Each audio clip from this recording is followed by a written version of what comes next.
Everybody, it's me, Andrew. Get out into nature and tune in for yourself. Resonate with the Earth's electromagnetic field via 432 Hertz, the universal frequency. Balance out psychologically and emotionally, and activate your light body. So today I'm gonna go over timeless consciousness, the timeless state, and opening yourself up to timelessness with various different methods, right? So let's get into this.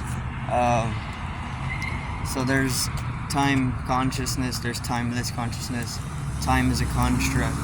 It's a construction that has been placed within the interiority of man to pretty much apply some type of structure to space, right?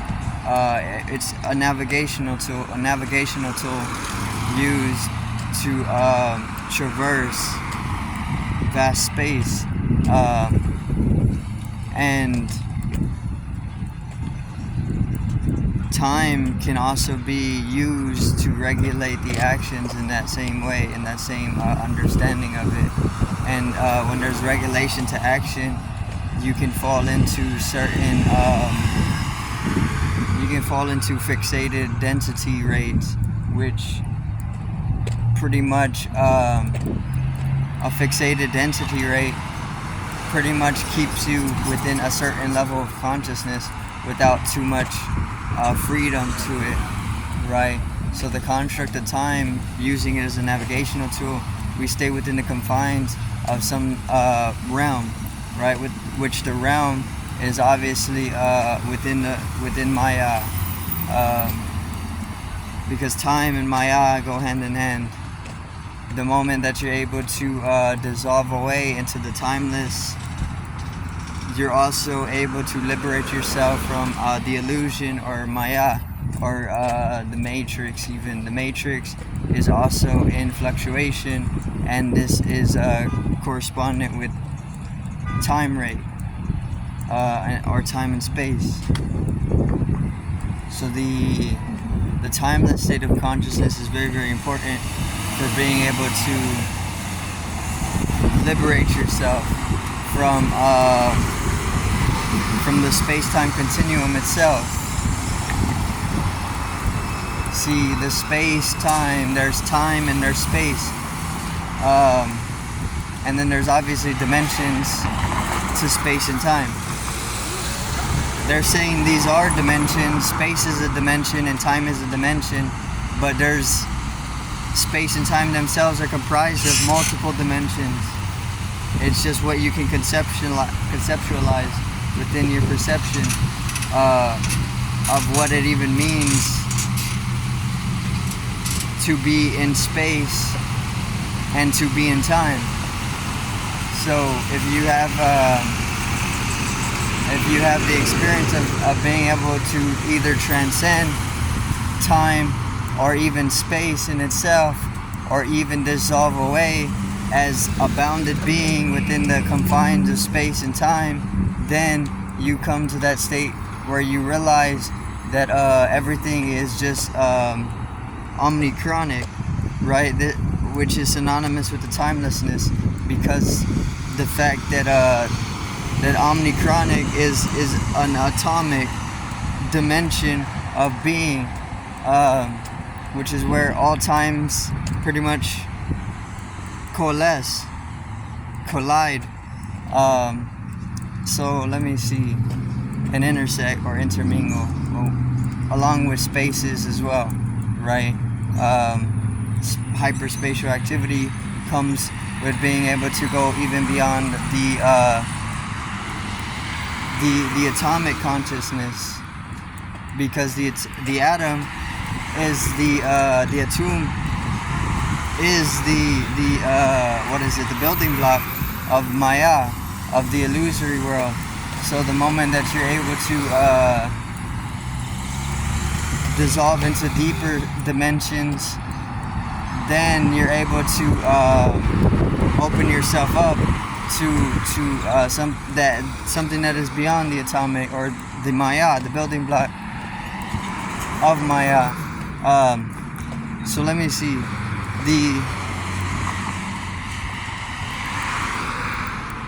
The timeless state of consciousness comes more with, or synonymous with liberation, right? Whenever you liberate yourself from the world,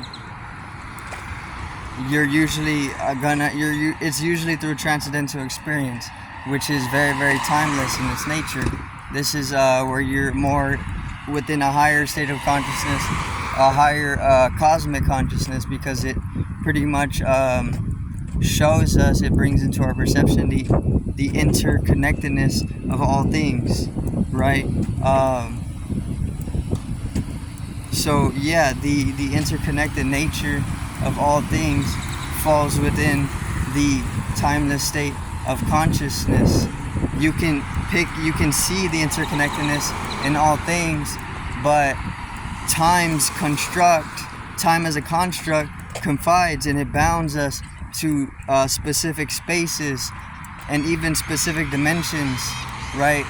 And because of that confinement, with the relativity to the bounds that we agree upon, the boundaries that we agree upon, we are caught within that very paradox of being bounded beings in a boundless, or being bounded egos in a boundless soul, as a boundless soul, right? So there's a paradox in it, and that's more synonymous with quantum mathematics. And then the quantum field is the subconscious, and this is where you're able to see all the peculiarities of interconnectedness, or the one organism, or total being, totality. So the moment that you're able to recede into deeper dimensions of the mind, which is synonymous with the subconscious, or even the quantum realm, then we're able to easily have that transcendental experience.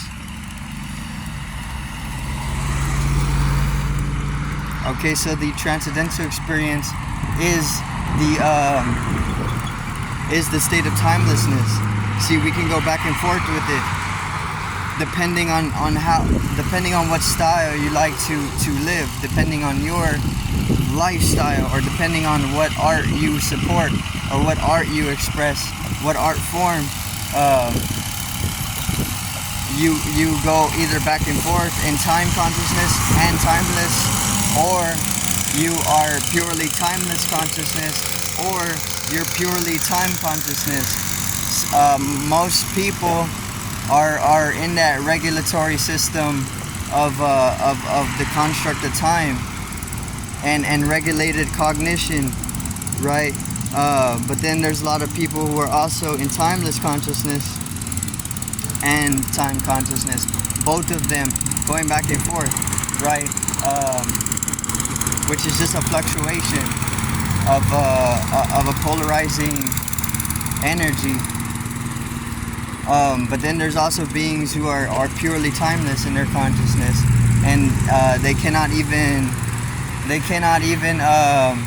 reside in planes which support atomic construct or atomic construct, right? So the beings who are purely timeless in their nature cannot purely manifest a form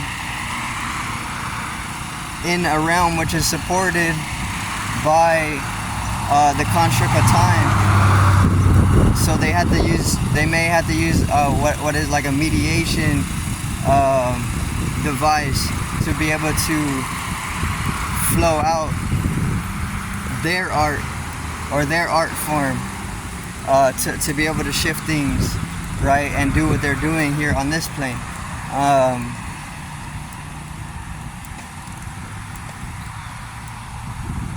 So then you can have it both ways. You can be in a time consciousness, you can be a timeless consciousness, you can be purely in a time consciousness with no experience of timelessness, or you can be in a timeless consciousness with no experience of a time consciousness, right? So it's however you develop yourself, right? Whatever you're investing your energy into is how it's going to be. So you can be caught in time consciousness. We all grew up in time consciousness, right? Because we were born timeless beings, but not purely, because there's the construct of time. It's already embedded in the subconscious and the developmental factorings of the embryonical development stages. All of it is been developed through the rhythms of time and the irregularities as well that come with the whole dimension of time. So the construct of time and its what is it? Its effect on our cognition is deeply ingrained in our very design on this level of density and developing, right? But we know we have a way deeper sense of timelessness when we are in the womb. When we're being developed in the womb, we have a deep sense of timelessness to us, because we're floating in the cosmic as we're developed in the womb. So when we're being developed in the womb, we're still within a cosmic consciousness. Then we're born, and then our life is starting to be drained by the various different matrical factorings and the mechanistics of this whole machine, or the industry, these types of things. The whole industry right now with modernism is just disconnecting people from the soul. And because it's doing that, or it's doing that through various different constructs of time, right? So it pretty much you can maybe think of time as like shackles for the mind, because the constructs are mental forms, and these mental forms are holding you to a certain density, and that density itself is can only be an inhabitant of a specific realm, right? So they can keep you within a certain realm with the mental forms of the constructs of time, or the atomic constructs. But once again, when you're being developed in the womb, you're not completely free from the atomic constructs at all. But when you are in the womb, you're very much closer to timeless consciousness, right? Something deeper than the construct of time. That whole interconnectedness and cosmic consciousness is even deeper ingrained in your being, because it is being, right? So you're disconnected from that as you grow up, especially modern day. But you can always just find different methods to dissolve yourself away back into that centrality state, or that that timeless state of consciousness, right? Which is literally timelessness. That's as simple as I can put it. You're fixated on time, numbers, sequences, information, data. You're fixated on this very deeply. But then there's a whole nother timelessness to this, where you're not on time. You can't even conceive what time is. This is what you need, because this is a great nourishment to your soul, because it brings great bliss into your being, to be able to distance yourself from the constant ticking of the clock, right, or time. Once again, the constructs themselves, or the mental forms, are regulating your density to a specific realm. You can think of them as shackles. They don't have to be, if you don't want to see it in like a very pessimistic way, because then we would all just be slaves to time, which we kind of are. But it's a benefactor in a sense as well, because time can only last for so long before it reaches its supersession. And this happens faster than you think, right? Because once again, everything is temporal, and to a degree it has impermanency, and because of that, it falls out of that temporal dimension of reality, and then timelessness, it blossoms within you, right? This is very simple. So I do thank you for watching. Peace out, one love, and have a great evening.